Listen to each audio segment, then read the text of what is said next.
Hello my friends, welcome to my September reading wrap-up. September was a strange reading month. Life was busy, first of all. We started homeschooling, my oldest two, and then my third child, my first grader, started school in public school, new province, like so many different changes. My life was very busy with that kind of stuff in the first couple of weeks of September, but near the end my reading started picking up, as you will see throughout the clips that I'm going to be sharing. There was some 5-star reads, some good ones this month, but not a lot. I'm hoping for better things for October. I mean, it's always good to expect great things for the next month, but here are my reads from the month. Hello and welcome to reading check-in number 1 for the month. Today is September 13th, Friday the 13th. So we are pretty much 2 weeks into the month, and I've only finished 3 books. So that might give you a little bit of a hint that I've been very swamped with homeschool and traditional public school stuff in the last 2 weeks. I have not had a lot of time to read. I'm in the middle of a couple, but usually by this point I would have finished at least 6 books and been in the middle of a couple. So yeah, I wish I would have had more time to read, but you know, seasons are seasons. Hopefully we're into a bit of a routine or a rhythm now that will result in more reading to come, hopefully. The first book that I finished was Dead City. Book 2 is called Blue Moon. This is by James Ponti. In book 1, this is a middle grade science fiction series. In book 1, Molly is this like nerdy science girl that hangs out at the morgue. Her mother used to work at the morgue, so she's used to it. And at the beginning of book 1, Molly finds out that zombies are real, but that they can only exist in Manhattan area for various reasons. And she ends up joining this group that are called the Omegas that, I don't know, just make sure the zombies are like, they're not out to like kill them or anything, but make sure they're behaving properly, because most people don't realize that they're there. And yeah, so book 2, I can't really tell you what happens in this book because it really plays off of book 1, but it was funny. Similarly to book 1, I think book 1 was a little bit more, it was fast-paced. Unfortunately, I just really wasn't in the mood to read it. Not the book's fault at all. It was good. I just, for whatever reason, have not been wanting to pick up middle grade lately, and I thought maybe once I had started the book I would feel differently, and I didn't. So that's not the book's fault, that's just a reading mood. And once again, this isn't the book's fault, but I'm kind of like contemplating not finishing the series, but there's only 1 book left, so I feel like I should finish it. But series September, I'm not officially participating in any way, but I made progress in a series, so that's nice. Actually, I made progress in another series because book 2 is Mrs. Polifax on the China Station. Oh, Mrs. Polifax, Mrs. Polifax, Mrs. Polifax. She is so much fun. I think this is book 6. In this one, she goes to China. She's on a mission for the CIA, and she's told that she's going to meet up with someone there, and her goal is to help this person that she's going to meet up with help a guy escape from a prison in China, and then they are gonna flee China without her. So she, once again, is just supposed to pretend to be this touristy lady having a grand old time, but the thing is, she is not told who she's meeting up with. She, for whatever reason, they decide to keep her in the dark, maybe so she doesn't give it away. So we meet this tour group of people, you know, and they've got like the different kinds of people. And the whole time she's like, oh, maybe it's that person because of this, or maybe it's that person because of this. And I had a fun time going along with her to try to figure out like who she was going to end up making contact with. One of the things that Mrs. Polifax, I think she starts it after her first mission, is she starts to learn karate. And there's usually like a really, to me, laugh out loud quote in the book. And at this point in the book, she finds out who her contact is, and they're talking. And this contact says, "Do you think we can trust this person?" And Mrs. Polifac's response, "For the moment, I think we have no choice," she said. But in examining her initial reactions to this guy, she added, "I believe we can trust him, yes. But in any case, I have a brown belt in karate." Yeah. And she actually uses her karate skills. I don't want to give away too much, but she cracks me up.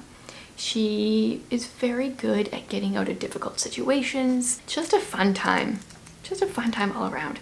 And then she does generally actually enjoy the place that she's visiting as well. So really good. Oh yeah, and then this one, it talked about Beijing. And there was a comment of like Peking, the newly named Beijing, which is just like, oh wow, I guess when Dorothy Gilman was writing these books, this was new. I talked about that a little bit in my vlog. I've been doing vlogs over on my personal channel where it's kind of like a life vlog, but I share what I'm reading as well, because what I'm reading is very much a part of my life. Yeah, so always enjoy me some Mrs. Polifax. And I did mention in my autumn TBR video that I think I don't own the next two Mrs. Polifax books, so I've requested the next one from the library because I want to keep going with her. And the last book that I finished, the third one that I finished for the month so far, is What If We Met in a Bookstore by Callie McClay. This is book 1 in the Breezewood chapters. It's the only one that's out yet. So I guess I started another series, but I'm also caught up with a series, so I'm not leaving an open-ended series here at least. So this is a portal fantasy, which I knew going in. We start not like just in real life, I guess, which makes sense for a portal fantasy. We have two main characters. One of them is Briar. She is a writer and an artist, and you guys, her chapters made me wish this wasn't a portal fantasy, not because that part wasn't enjoyable, but like she just reads and writes and hangs out with her cats and makes tea, and it's autumn at the beginning, and I was just really down for those vibes. And I'm not normally the kind of person that will read a book where nothing really happens, but when I was reading those chapters, that's what I was craving. I just wanted to read, and I still do, I would like to read a book that is just cozy, where nothing happens and we just follow someone as nothing happens. That's so atypical for me, but loved those chapters. And then our other character is Peter. He is from the same small town as Briar, has been, I guess I should say this is set in Alaska, Homer, Alaska. He has been in Colorado for the last 3 years and has become the designer of escape room. Okay, I can't talk. He has become the designer for escape rooms, and he has a chance to like actually branch out on his own now and do his own. So he likes like puzzles and mysteries and stuff. And so he gets the chance to go back to Alaska and build an escape room in his hometown. And oh, I should also mention that Briar used to work in a bookstore, and she gets a job working at that same bookstore again at the beginning of the book. So there's bookstore vibes. What if we met in a bookstore? And then there's the whole portal fantasy portion. So something weird happened to Briar when she was 15. She went missing for a few hours. She says she fell asleep working at the bookstore, but people had looked there and hadn't seen her. And we find out pretty soon that there is a portal in this bookstore that goes to another kingdom. And they have, a group of people have things to do to help there. I don't want to give away too many spoilers, but I really enjoyed it. I enjoyed the fantasy aspect of things, but I also kind of just want to read an entire book that is like the first few chapters of this book. Yeah, I don't know why. It feels so out of my norm, but I do. So those are my first 3 reads of the month. Hopefully I'll be able to pick up my reading from here. Welcome to update number 2, which I will admit right now, it's been a long time since my first update, and there's reasons I like to film clips because I forget things, and my enthusiasm for a book that I loved goes down the longer it's been since I've read it, but that's just the way life has been, okay? So, not gonna make excuses, but this section might not be the best wrap up. I have a variety of books. We're gonna go in no particular order because the stack has got rearranged and I have little sticky notes for books that are not physical books. So let's start with this sticky note that says Sky of Seven Colors. So I've been meaning to read this book for a while. I think it came out last year. I follow the author Rochelle Nelson over on Instagram. Now that I said her name out loud, I can't remember if it was Rochelle or Rachel. I think it's pronounced Rochelle. So many variations with spellings. Anyway, this is a fantasy book published by Enclave, which their books are pretty much always between a 3.5 star and a 5 star for me. So that's always a good sign. This is a portal fantasy book where our main character, right at the beginning, she's 17. She's in the woods with her best friend, who's a boy. And she has been through a lot. Her mother died from cancer like a year before, and she lives with her uncle. And in this scene right at the beginning of the book, this boy tells her that she loves him. And then he ends up falling and hitting his head and getting into a coma.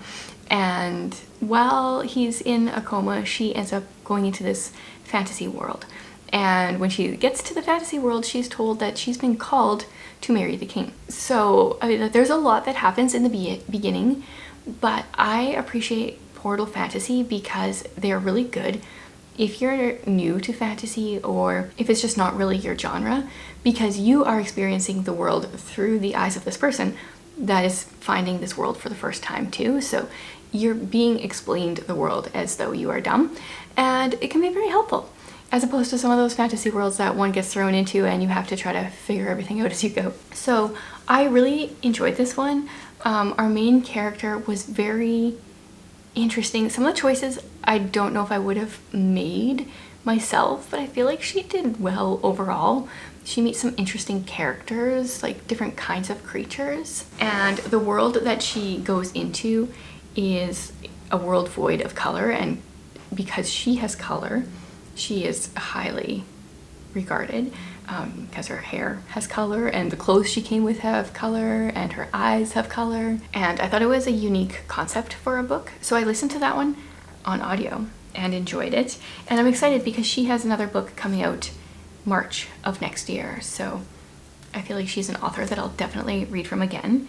Also, she's an Enclave author, so definitely will read again. Another one I've got here is Lightfall, The Dark Times. What I'm gonna do is I'm gonna overlay a bunch of pictures from the book because I feel like if I hold it up, it's not gonna do it justice. But this graphic novel series has some of the best illustrations of any graphic novel I've ever read. And I'm someone that doesn't really like graphic novels, so keep that in mind. I did mention in my weekly reads video when I was talking about that I was going to finish this book this week that the storyline is a little confusing to me, and that might be kind of twofold. One, I don't read a ton of graphic novels. I somehow understand manga better than graphic novels. I have a tendency to, if there's a page of like just illustrations, especially if it's multiple panels of just illustrations, I don't really look at the pictures. I just like skim to the next part when there's words. So that can play into it a bit. I could definitely be missing things. Yeah, so I find the overall story kind of confusing. What I do know is our main character is a girl named Bee. She has a grandfather, an adopted grandfather. He is a pig wizard. And at the beginning of the first book, she comes across this guy named Cad. He's a Galdurian, I think is what he was called, and his people have all been wiped out. And something's going on with the lights in the world. Oh man, I think I need to clean my lens. My last video I filmed too, it's having troubles. Anyway, so every book more and more stuff is happening and I'm just like, okay, losing a little bit more each time. A little bit more is getting lost in translation from the pictures to my brain, but I like the pictures. And my kids have, well, especially my son, he'd been waiting for this book for a very long time. So read it. I think I'm personally done with the series. I might continue to get the books for my kids to read, and I might look at the pictures, but I think I'm done reading it. Ooh, okay, here's one. Her Darkest Secret by Jessica R. Patch. This is the beginning of a series, which is unfortunate because I'm trying to, you know, finish series, maybe not start so many. It's the Strange Crimes Unit series, I think is what it is. So we follow a woman named Fiona. She works for the Strange Crimes Unit, and at the beginning of the book, there's a prologue. Okay, let's start there. There's a prologue. We are with this guy named the Nursery Rhyme Killer, and he is chasing a girl through the forest. So that's pretty creepy. Definitely a fairly dark book, but like there's a lot of light in it. I mentioned it in my autumn recommendations, from cozy to creepy. This was the creepy one. I'm holding a drink. It's really hard to also hold books. So our main character, Fiona, she was actually kidnapped by this nursery rhyme killer when she was 17, and she's his only victim that has got away. And at the beginning of the book, he has struck again, and she's called back to the city she used to live in she's decided. She's not really called back. She wants to hunt him down because it's very personal. He also, at the time when he captured her, he killed her sister and two of her sister's friends. And I've read a lot of like Christian mystery suspense books. Like I say often, that was pretty much all I read in high school. And a lot of it can feel very repetitious. There were some twists in here I did not see coming. I really appreciated that. The book is very dark. Like we are like Strange Crimes. It's pretty intense, but there is a lot of light as well. Our one character became a Christian shortly before this book takes place, and is undergoing a number of like personality changes. Like, you know, like they're catching themselves trying not to lose their temper all the time and stuff like that. And so it's interesting to see the other characters reacting to those changes.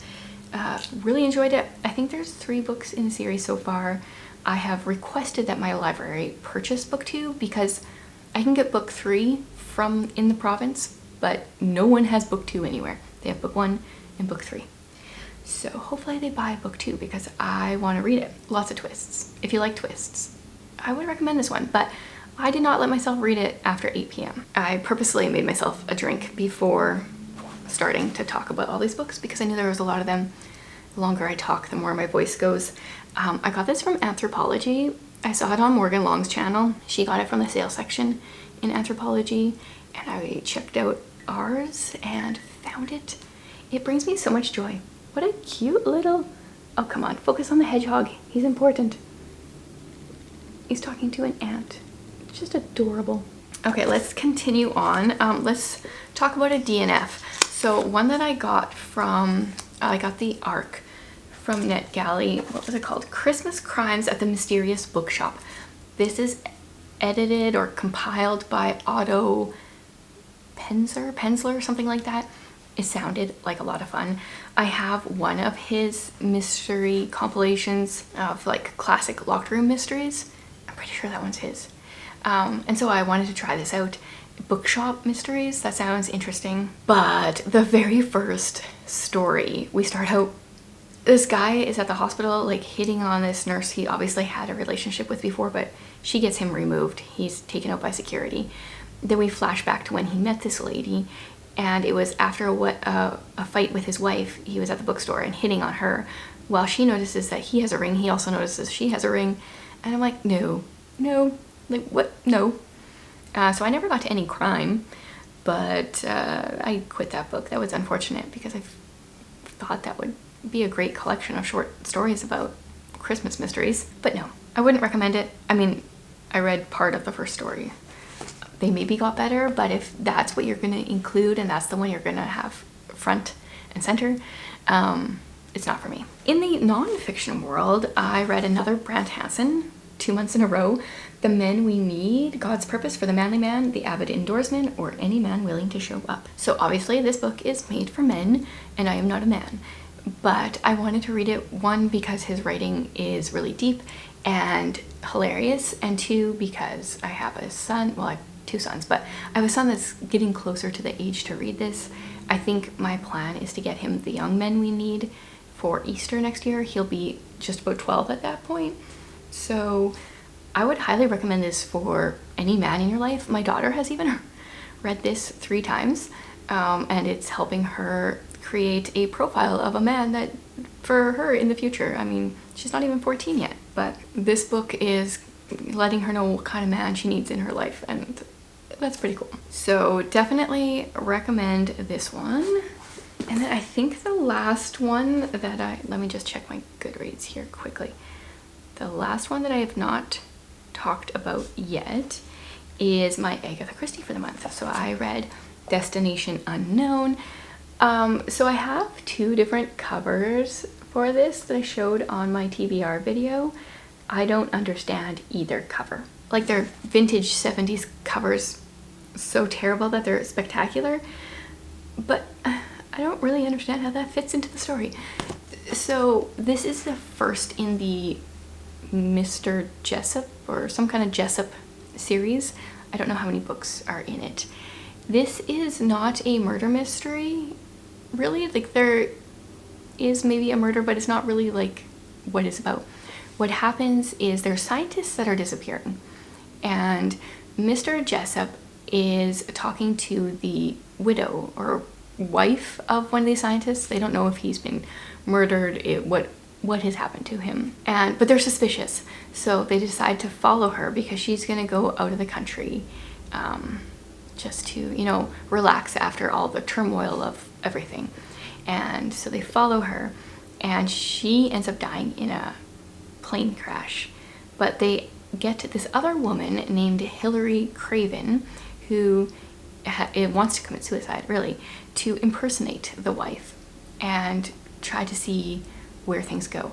So this is more of a like espionage. Like, this honestly had a lot of vibes of Mrs. Polifax that I love so much, but I didn't know that going in, and for me that makes such a difference. So there were things I enjoyed. I made a whole vlog reading it for my Windy Poplars tier over on Patreon. It was fun, but I just wish that there was a little bit more of a disclaimer when Agatha Christie's books are like whodunit mysteries versus just different things. That would be really helpful. Maybe after I'm done reading all her books, I could create a guide if there isn't one already. I think that is all the books that I've read and DNF'd. I should check my DNF section since my last update. Yeah, I think so. It's definitely a slower reading month than I would like, but it's the start of the school year, so hopefully I can share some really good books here yet before the end of the month. And now we are on to my last set of books, which I actually had to change my battery out for because I read quite a bit at the end of the month here, so I'm gonna be talking for a little while. The first one, actually, I just also want to say, yeah, I got a couple of ebooks in plus an audiobook, so I'm working on getting rid of my physical books, but also working on enjoying reading ebooks more. It's going pretty well. So the first one was an ebook, and it's Lethal Kings. So this is the second book in a duology, which the first book only came out in February, and this one is coming out in November. So that's a really quick turnaround for a duology, both of them coming out within 9 months. This is in a world where every year a girl from the mortal realm gets chosen to be the next queen of the Fae. And so in book 1, our main character gets chosen, and she realizes there's a lot of politics that are being played out. There's a lot of secrets that she uncovers, and she has some major things that she needs to do in order to help upcoming mortal queens and her world, and she discovers a lot of secrets throughout both books. I don't think I can really say anything specifically about book 2, but I give both of them 5 stars because I enjoyed the story so much. I'm not normally a person that likes a lot of politics. Right when the queen gets to the Fae realm, she's told that she needs to make these alliances, and I was sucked in right away. And that's not normally something that would suck me in, but it did. And there were some twists coming in book 2 that I didn't even see coming, and I really appreciate that. So Highly recommend that entire duology. Then I read Speak by Laurie Halse Anderson. This one has been on my shelf for a long time, and I'm thankful to everyone that told me it's very intense, so I knew that going in. I read the first chapter in a try a chapter for my Patreon, trying to get rid of books, but really it mostly just inspired me to read some of the books on my shelf, which is also good.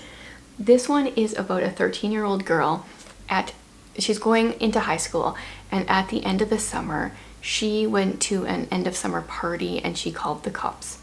We know that much. And now she is like a social pariah. No one wants to get near her.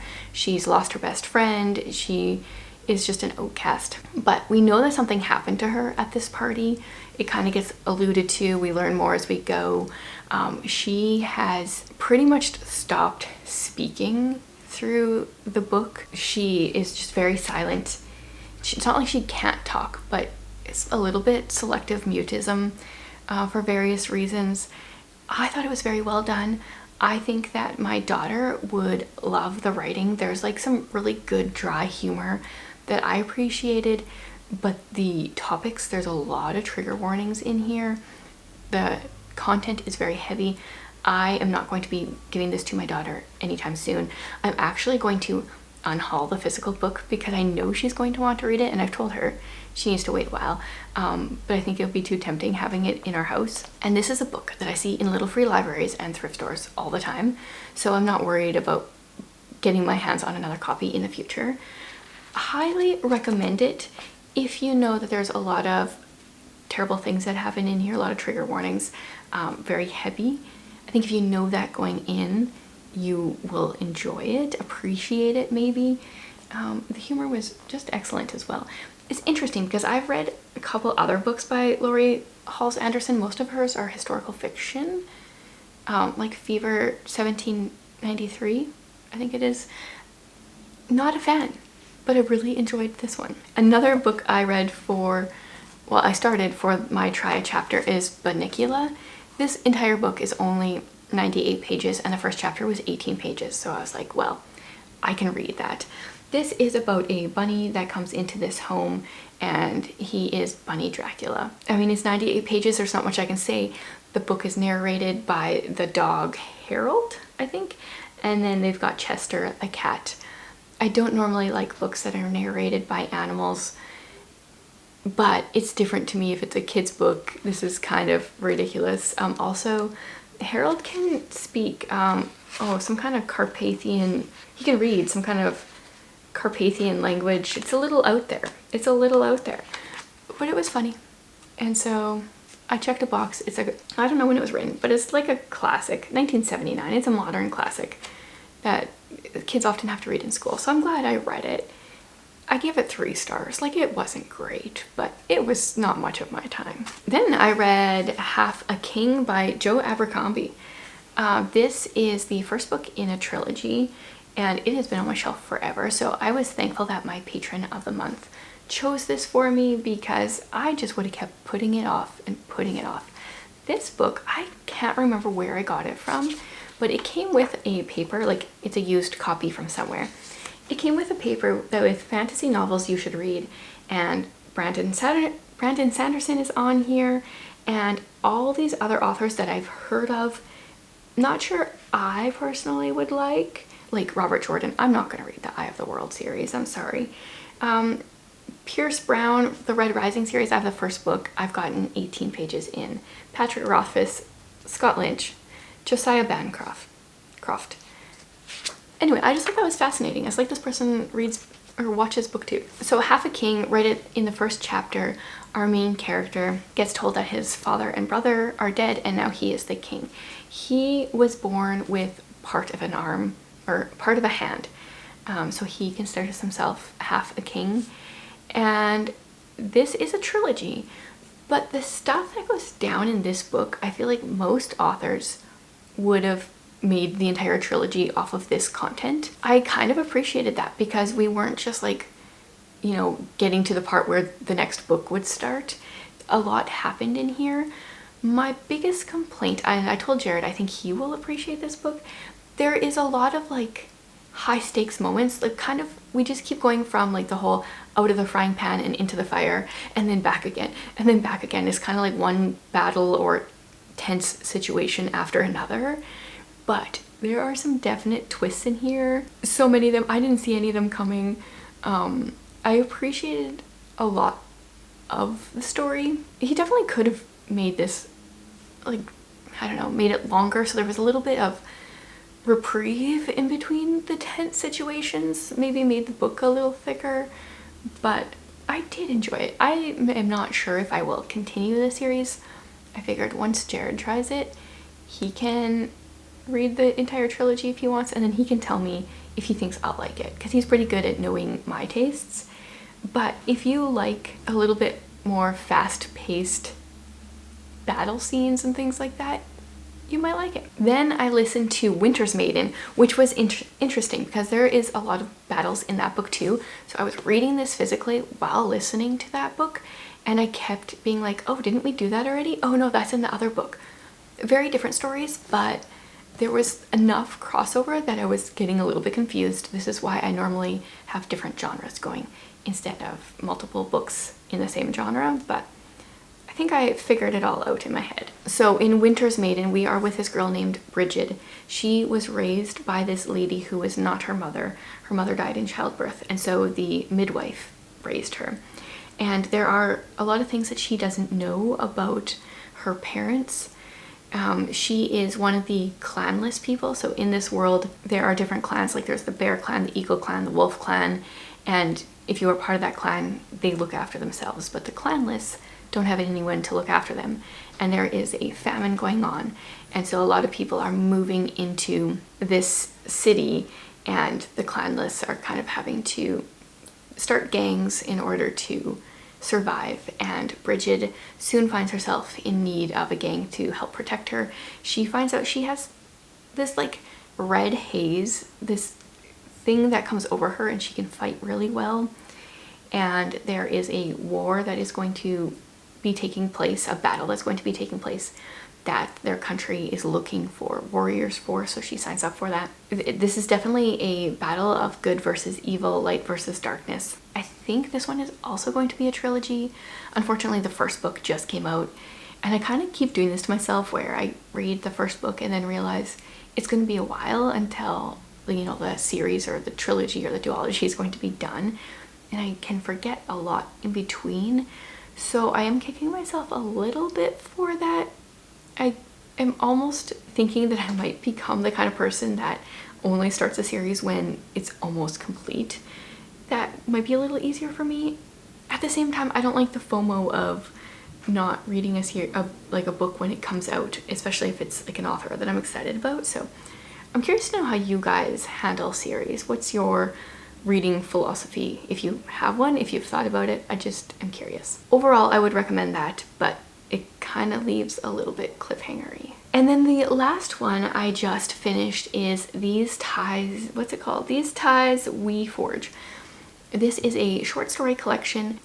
It alternates between a short story and a poem, which is definitely my kind of thing. I love that. So it's a great way to get to know different authors as well. All the poems and stories in this collection have to do with found family or someone helping a child in need. I really appreciate that. So this is by 20 Hills Publishing, and their anthologies are usually themed in some sort. This is the first one of theirs that I've read. I now want to go back and read their whole backlog. Like, so they have some that are fantasy specific, some that are just different things specific. And they were like, I mean, short stories and poems, like some of them were better than others. I liked some more than others. Overall, I gave it 4 stars. And I'm just very curious about diving into this world of different short story and poetry anthologies. I did read one in the summer, I think in July, that was all short stories and poems by one author, but I'm curious about reading some by different authors. This particular collection, These Ties We Forge, has 2, I think, short stories by Andrea Renee. I think that's what she publishes under. She wrote Where Darkness Dwells, which I read last month and really enjoyed, so I knew that I liked her short stories. and part of the proceeds for these ties we forge go to missionaries working in a baby home in South Africa, which has a soft spot in my heart because we adopted my second from a baby home in South Africa. So not the same one or anything, but I definitely wanted to support that. So there we go. That is my month wrap up. I actually have no idea how many books that was this month. It didn't feel like a lot, and when I look at my stack, it doesn't feel like a lot, but there was quite a few ebooks and audiobooks in there that I don't have the physical books for. That is my one thing against e-reading, is I don't have that like visual, right? Like all the pages that I read, but it definitely saves me money if I'm not buying the physical books all the time. I would love to hear some of your favorite reads from the month, any books that you think I would like. As always, I'll be hanging out in the comments. Thanks so much for joining me.